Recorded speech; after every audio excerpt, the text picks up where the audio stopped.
గోదావరి జిల్లాలో అన్నపూర్ణ అంటారు. రాష్ట్రం విడిపోవడానికి కూడా కారణం గోదావరి జిల్లాలో పచ్చదనమే. ఆ శాపం తగిలేసినట్టుంది.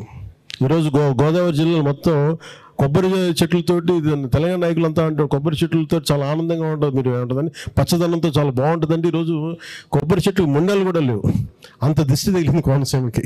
తెలంగాణ ఆంధ్రప్రదేశ్ రెండు రాష్ట్రాలు కూడా ఒక అన్నదమ్ముల భావంతో ఉండేటువంటి రాష్ట్రాలు. తెలంగాణ తుఫాన్లో మునుగుతుంటే కూడా మేము ప్రకృతి అనుకుంటున్నాం తప్ప ఆంధ్ర ప్రజల తప్పు పడతలేదు.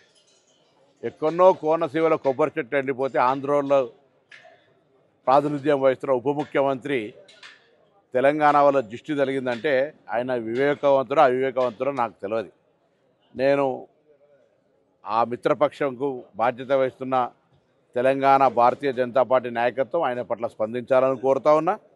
అదేవిధంగా ఆంధ్రప్రదేశ్ ముఖ్యమంత్రి గారు కూడా స్పందించాలి. స్వయంగా భారతీయ జనతా పార్టీ పొత్తున్నది కాబట్టి ఇందులో ఇటువంటి కక్షపూరిత రెండు రాష్ట్రాల మధ్యలో వైషమ్యాలు కలిగేటువంటి మాటలు మాట్లాడడం అనేది దురదృష్టకరం. నేను ఇంతకుముందు చెప్పినట్టుగా ఆంధ్రాలో తుఫాన్ వస్తే తెలంగాణ మొన్న హుస్నాబాద్ కూడా మునిగింది.